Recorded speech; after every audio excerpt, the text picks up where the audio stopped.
NCTV45, The Train, anytime on your time. The Cedars is a great restaurant with outstanding Mediterranean food. The Cedars takeout menu is second to none, featuring pizza, stromboli, hoagies, their famous lamb on the rod, and so much more. So when you're hungry and you want that Newcastle taste, make it Cedars. Now with 2 locations in Newcastle, 827 Addis Street on the east side and 1101 Highland Avenue. Call Cedars East 724-658-9260 or Cedars North 724-652-7657. The Beanery Depot and Deli. Coffee, made-to-order subs, snacks, and more. Meatball sandwiches, fresh and hot. Pepperoni rolls, fish sandwiches, chicken, milkshakes. The Beanery Deli. When you're hungry for something special, and it won't cost you a lot of beans.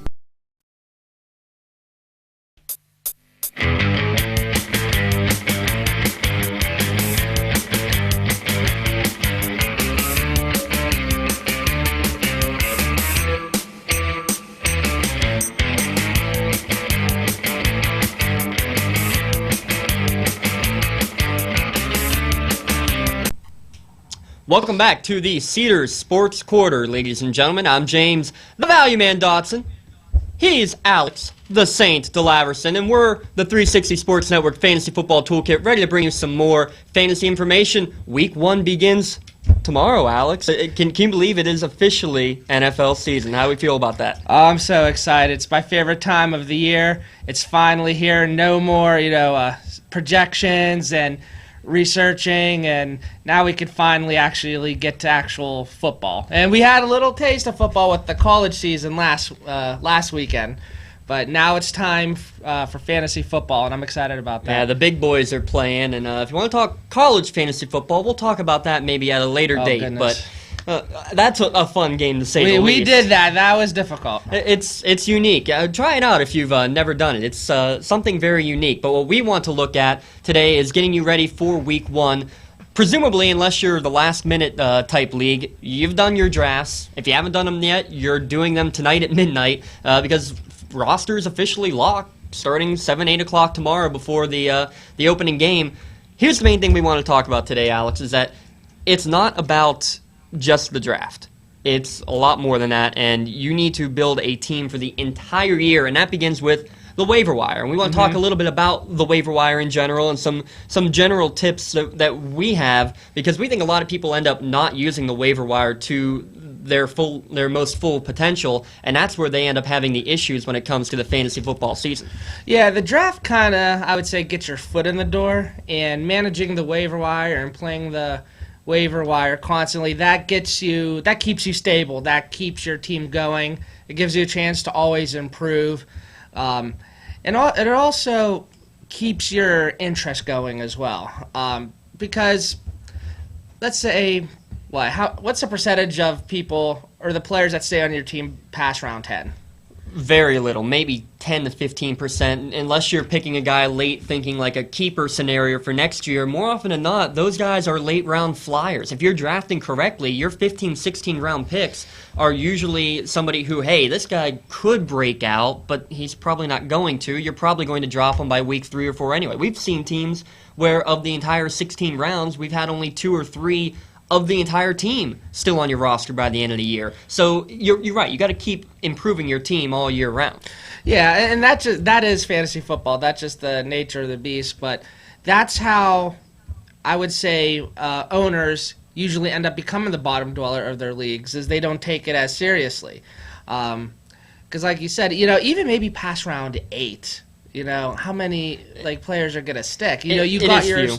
Yeah, you fill your starters and things like that. But when it comes to your bench and flexes, I mean, you always got to keep, you got to always stay on your toes and see who's available. Right, and if you look at your league, I'll guarantee whoever has the top 2, 3 transaction numbers throughout the course of the year, whoever has the most of them, they're probably going to be up near the top 2, 3 in the entire league because of that, because they're constantly improving. Now, here's the one thing I see too many people doing, though, is change for the sake of change. Don't do that. Don't just go and make these changes of, well, I'm not doing anything with my team. They're not doing badly, but there's this other guy who's also not doing badly, and let's flip-flop. That's where you can get yourself in trouble and end up getting rid of people too early. I think that's where people sometimes go too far with these waiver wire moves. Yeah, and that's the thing we were talking about earlier. So yeah, it's week 1. A wide receiver has 2 touchdowns. Oh, great! I want to go pick him up. And hey, maybe you should, but it would depend. Depends what environment they're in. If they're on a team with a lot of weapons, a strong running game, that might just be more of an occasional thing. But if they're in a situation where the whole offense is inexperienced, there's no clear-cut starter, then obviously that wide receiver put himself at the head of the pack. Then you want to consider taking him. If you have the guys available to drop, by all means do so. But don't go and get rid of some potential starter to pick up maybe, like you said, a guy who could just be that fluke. So the other part with that, too, is the waiver priority. And now this is different for every league. Most leagues do it just on a current always rotating basis. So, for example, whoever had the number 1 pick in the draft usually has the number 12 last in your waiver priority. Whoever drafted last has number 1 waiver priority. Once you've used a waiver, then you go to the back of the line and you kind of shuffle your way up. What I see too many people doing is wasting that top waiver priority on unimportant positions. For example, kicker. We're going to talk about this later. The kicker position is very much almost fantasy irrelevant because the difference between kicker number 1 and kicker number 16 is about a point to a point and a half per game. Very little difference, and you might waste your number 1 waiver priority on the kicker. Now, here's the thing. There might not be anybody better to pick up that week. So what? If you don't use your waiver, you're going to be right there at number 1 or 2, wherever you were, the following week. And that's when you could have, a star player like Adrian Peterson, for example. I'm hoping that doesn't happen. I have him in too many leagues. But if he goes down with an injury, well, I want to be right there to try to pick up his backup McKinnon or whoever I can. So keeping that waiver priority, I think, is one of the things that people don't do enough. You were a victim of that last year, actually, in the one league. Yeah, but it also worked in my favor. Remember 2010, I started out, 2-3, and I was able to get Arian Foster because, I didn't use that number 1 waiver on a player, like you said, that it might be a kicker or something. I waited, and I was able to score Arian Foster, and that was his breakout year. Then, I started 10-3, and I won every single game up until the championship, and, of course, I lost that game. Of course. That's a memory I don't want to relive. But the only reason you were there was because, right off the bat, because of the waiver. You used the waiver wire, and hey, guess what? You can use it right away, right now in week 1. How about a guy named Matt Stafford? He's going to throw the ball 50 times this week probably at Indianapolis. He's available in about 20 to 30% of leagues. And especially, we're going to talk about this in our next segment, if you have Cam Newton on your roster as your starting quarterback, you may want to think about not playing him tomorrow night against Denver because, well, look what happened last year in the Super Bowl when they played. We'll talk about that more later, but if you don't have a backup, you can easily go and get very caliber players out there, such as a Jameis Winston or a Matt Stafford, who are available in these 20 to 30% of leagues. You can go snag them and start them immediately. And also, we'll talk about in the next segment some of the good running backs maybe that could be available on the waiver wire. Before we take it to our first break, we want to remind you that you can send us your own start-sit questions, add-drop questions, trade questions, anything you want, and we can answer them specifically to you. Follow us on Twitter or on Facebook. Send us your ideas. On Twitter handle, 3SN Fantasy. On Facebook at 360 Sports Network and Fantasy Football Toolkit. We come back, we'll talk a little bit about some trade etiquette, some commissioner etiquette, some things to look at, and then we'll dive into the Week 1 rankings and who you should be going for. That's when we come back here on the Cedars Sports Corner. Come to Big Polly's Sports Bar in Newcastle. The place is spacious with all the seating you'll need, with 2 bars and a huge menu that features wings, pizza, sandwiches, burgers, pasta, and fries. Big Polly's Is just right to watch the game. You'll love the sports memorabilia throughout the bar. There's plenty of parking too. Big Polly's Sports Bar In Newcastle at 207 East Long Avenue. Call 724-658-8800. That's 658-8800.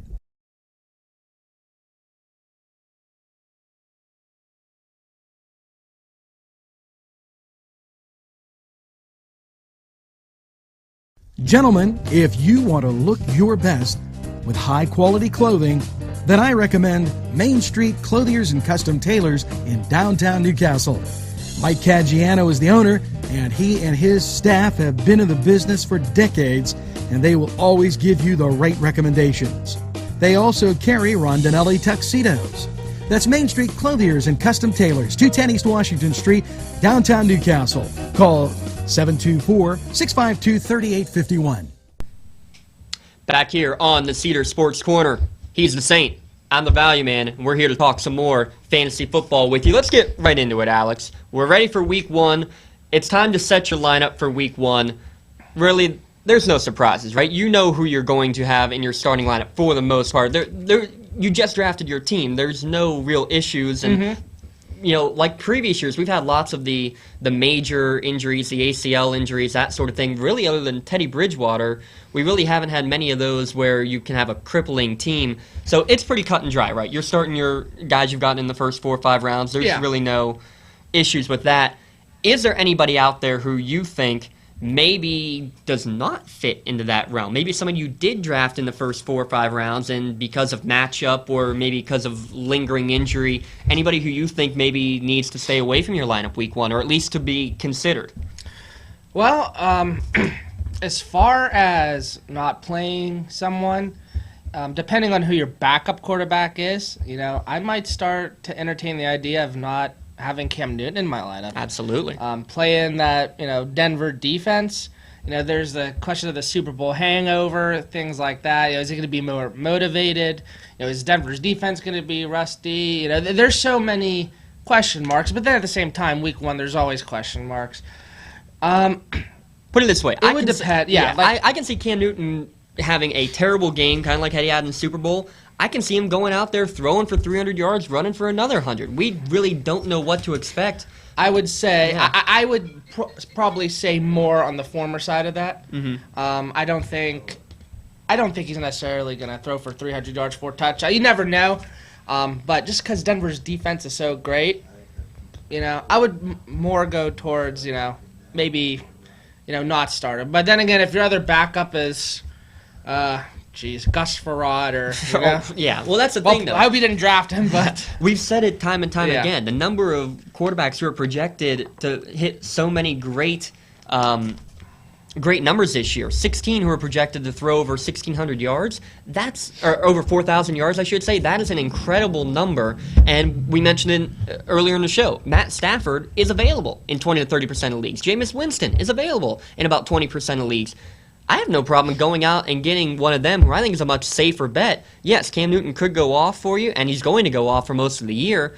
But for Week 1, maybe play it safe. Get some points. I mean, I'm very much against going for the boom or bust player in that first week of games, because you want to get points Week 1. If everybody else plays the boom or bust, they get the bust. You can win with a 60, 70-point week by just getting those 6 to 7 points average that your opponents are not. Now, on the other end... who is someone that maybe you picked up in the later rounds that you normally wouldn't start, or maybe they'd be a flex player, but maybe for Week 1 you do want to have in there, and I got someone for you. I'm guessing you're thinking D'Angelo Williams. Well, with the suspension, that's natural. He's definitely at least a flex play no matter what. I think that's interesting. He's one of 4 or 5 very interesting running back starts that you need to watch out. Spencer Ware's another one. Mm-hmm. He's going to start with Jamal Charles out this week. But Kristen Michael was just named as the starter in Seattle over Thomas Rawls. So I don't think I start him, but I'm definitely keeping my eye on him in that entire Seattle backfield. Well, we talked about, it was our first show, how go wide receiver heavy if you can. And if you go wide receiver heavy, obviously your running backs might not be up to par. So if you are wide receiver heavy, I do think D'Angelo Williams does consider being a starter. Especially now, you have to take it into consideration that Martavis Bryant's out for the year. And when D'Angelo Williams is in the game, when he's playing, he is really, really good. We have him in our top 10 rankings this week at running back. There's no doubt about it. He's going to be there for sure. Spencer Ware just outside of that top 10 at 12 for us. So he's definitely going to be, by that number, he's an RB1 this week, or RB1/RB2. So that's definitely people to watch for sure. Matt Jones, keep an eye on that injury. I may stay away from him this week as well, just because he may be there getting a full workload, or if he struggles early, they might pull him and rest him for the rest of the game. He might only get 5 to 10 touches, and again, I want somebody who's going to be safe during week 1. How about Justin Forsett? What do we think of this, where he's cut on Thursday so that they can re-sign a couple bodies to that initial 53-man roster? Then they go and re-sign Forsett, and he's the starter in week 1. I mean, that's interesting. Do you want any part of that Baltimore backfield, though, as a fantasy owner? Nah. Nah, I'm staying away. There's a couple teams I'm staying away from. Basically, anyone that's like running back by committee. Mm-hmm. Any player that's in the whole running back by committee thing with their team, I'm not sold on. I'm not comfortable starting with, and there's a few, but that's the big one for sure. Is Baltimore. Yeah, and I even know people who are getting on the Devin Hester bandwagon, and I'm like, really? I mean, how old is this guy? Other than Flacco, there's not too much I'm excited for in terms of Baltimore players this year. But I like Kamar Aiken as a flex or as a decent wide receiver 2 or 3. But other than that, no one that... Exactly. Yeah. Exactly. Here's the other thing. You mentioned your no running back strategy, and that's something that more and more owners are going to, and I don't blame them. I think that's the right way to go. No running back strategy. Well, but I mean, when you don't get a running back till maybe around 4, 5, 6. Yeah. If so, you're watching some of these backfields to see if the running back by committee type thing sorts itself out. You mentioned Baltimore. We mentioned Seattle with Michael and Rawls. What's going to happen there? New England, how much of a split between Blunt and White? I mean, it can change week to week, so maybe don't trust that. Blunt's going to get the end zone touches. Exactly. Red zone for sure. San Diego, how much does Woodhead take into Melvin Gordon? Miami, is Foster the main man there, or is Jay Ajayi going to come and take over? Here's the one, though, real quick, that I can't believe people aren't talking more about. There is no running back controversy. Jeremy Langford in Chicago. But he's ranked 16, 17, 18 at best on the draft boards. We have him ranked at number 13 on our list for this week, and I even think that possibly is a little bit low because he's getting all the touches, including third down carries. Yeah, and that's a key, touches. So even if he's not expected to get, hundreds of yards and a lot of touchdown, he's going to get his touches. So, obviously running back number 2 consideration, I think. Couple quick guys to avoid. We mentioned Cam Newton, Matt Jones. Phillip Rivers, I don't like him on the road anywhere, and definitely not at Kansas City. I think there's lots of better options. Either if you drafted Rivers, you should have had a backup, so start the backup. Jordy Nelson, I'm sorry, I cannot start him until I see what he does in the regular season. He's just too injury prone, so I'm staying away from him as well. What about Eddie Lacy? I think he's solid enough as an RB2 for sure. He's going to be in your starting lineup, or at the very least a flex. Cheeseburger Eddie. Cheeseburger Eddie. Go with the cheeseburger. Yep. Okay, we're going to take another break, take some time to pay some bills a little bit. And when we come back, we'll talk a little bit about daily fantasy and what to expect tomorrow, Thursday night, to kick off the season here on the Cedars Sports Corner. The Branding Iron Bar and Grill, a great place to gather. Some examples from the menu: 45-cent jumbo wings with 30 different kinds of sauce, meatball sub and fries, $5.50, hot cheese balls and burgers, and delicious large sandwiches. Stop in during happy hour, 4:30 to 7:30. You can dine in or take out. The Branding Iron Bar and Grill is located at 2221 Ben Franklin Highway, Edinburgh. Call 724-658-1210. Back here on the Cedars Sports Corner, James Dotson alongside Alex DeLaverson. All your fantasy news and updates.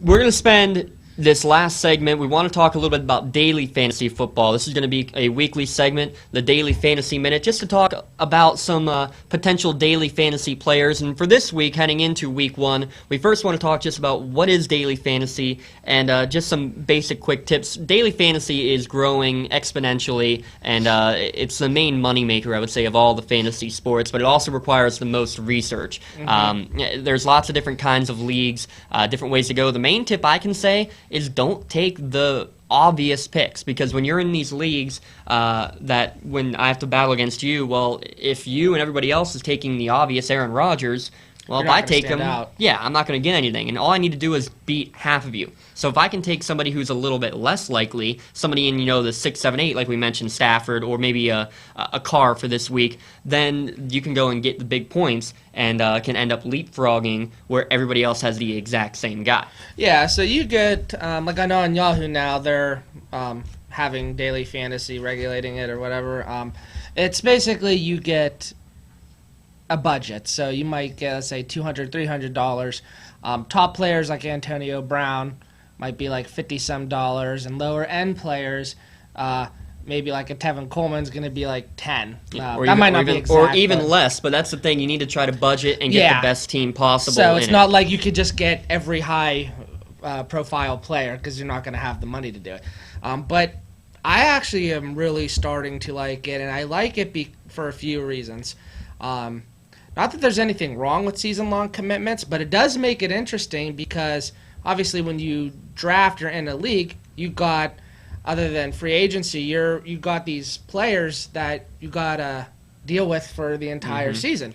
With daily fantasy sports, which is really once a week, there is no commitment. It is a new season every week. Yeah, it's a new season every week, and it's awesome. I think because, like you said, it involves more research.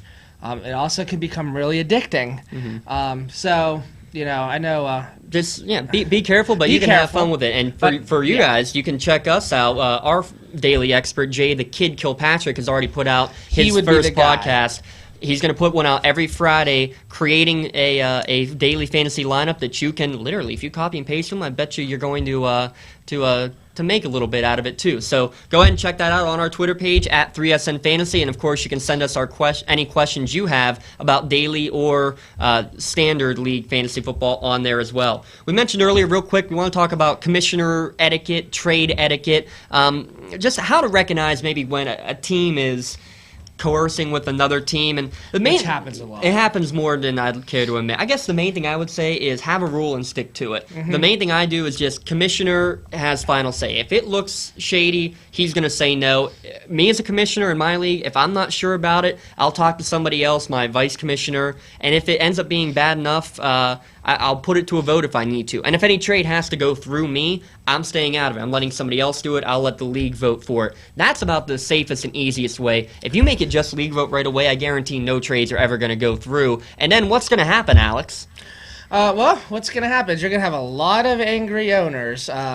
We even had an owner in one of the leagues we did last year who said, basically, forget you guys, he dropped all his team and put his profile picture as It was inappropriate. Stone Cold Steve Austin doing something inappropriate. But bottom line, I feel like no trade should ever be vetoed unless there is obvious stacking or obvious, working together with the team. When you're giving up, Adrian Peterson or For Tevin Coleman. Right. Just be firm with whatever rule you set down, and if you're unsure about it, like if you were in a trade with somebody and I wasn't quite sure, like, hey, what are you thinking? What's he thinking? Why is this working out? And, be fair, be flexible, just like anything in life. Just don't go crazy on it. So that's just one thing we wanted to really point out, because if you're going to be a commissioner, that's going to happen at some point. And, hey, if people want to cause trouble, that's when they get the boot out of there. So just some things to think about. Well, with our last couple minutes here, we're going to look at the Thursday night game coming up tomorrow. Again, it's a Super Bowl rematch. The Panthers traveling up to Mile High Stadium to play the Denver Broncos. And let's look at some of the fantasy players here. We talked about Cam Newton. We're shaky. I mean, if you have a decent backup, you might want to play over Cam Newton. We can't argue that. Cam could blow up, or he could blow up in a bad way, too. So anybody else on the Carolina offense that is particularly intriguing? As far as Carolina's offense, in general, I'd do like Kelvin Benjamin. They do have weapons, Olsen and Funchess. But like even you were saying earlier, you want to wait and see maybe with Funchess and Benjamin. Especially coming off the injury for Kelvin. Yeah, and those are typically late middle round picks on your team. So you shouldn't be stressing too much about them anyway. Maybe at flex at best, depending on who the rest of your team is and who's on your bench. But Olsen's definitely a start. There's no doubt about that one, I right? mean, because there's not going to be many other tight ends. There are not as many other tight ends who are as talented as he is. And Jonathan Stewart, we're shaky on him, so we won't. He's a flex play no matter what. He's getting a lot of love in drafts, and I don't understand Well, that. like always, the issue, he loses some goal line carries because Cam Newton's goal line back. So keep an eye on that. On the other side, for Denver, you're definitely not starting Trevor Siemian. The one thing, though, that he does provide, keep an eye. I'm not starting him, but I'm probably picking up Virgil Green in a lot of my leagues at tight end because he and Trevor Siemian have such a great chemistry from working on the second string and the practice squad type stuff over the summer. Sounds like there could be a great potential for Virgil Green, who's also now the starting tight end, to really have a breakout sort of year, and a young quarterback throws to the tight end. So keep an eye on Virgil Green. Manuel Sanders signed a new contract today. Good or bad? Overall, good. I think it shows them that they're invested in him. Tavon Austin signing that new contract. I had someone make a joke in the league that I was in last night and said, "Yeah, now they can slack or now they can sleep." I don't think I wouldn't go that far. Not this close to the season. Over the offseason, maybe, but they're in shape to have gotten it. So don't worry about that, and that's what I wanted to point out. The point is that those contracts show they're going to be focal points of the offense. Right, exactly. C.J. Anderson, he's going to start. Demarius Thomas, he was good even with Tim Tebow. He'll be fine. So those are your main guys to look at there. I had Anderson last year, and oh man, it did not work out well for me. Different year, different situation, I know, but that left a bad taste in my mouth. But we'll see how things are different now with without Manning being there. Exactly. Well, that's going to wrap it up here on the Cedars Sports Corner. Remember, you can check us out by following us on Twitter at 3SN Fantasy and on Facebook, the Fantasy Football Toolkit and the 360 Sports Network. Before we sign off tonight, Alex, the main question of the weekend in the world of sports, Pitt or Penn State? Oh, man. I have to go with Penn State. Now, keep in mind, we know I'm a Pitt fan, but I'm also a Penn State graduate. So the Pitt fans have said Penn State. Mark that for the words, because the Penn State fan is saying as a betting man he's going to pick Pitt, but in the end, I have to say we are. It shows the pessimistic mindset of these two fan bases. Kind of interesting, isn't it? Yep. Well, thank you again to everybody for tuning in. Thank you to everybody here at NCTV45 and NC Radio 450. And with that, have a good night and good luck in Week 1. This program furnished by Sporting Goods, 23 East Washington Street, Newcastle. Call 724-658-2535.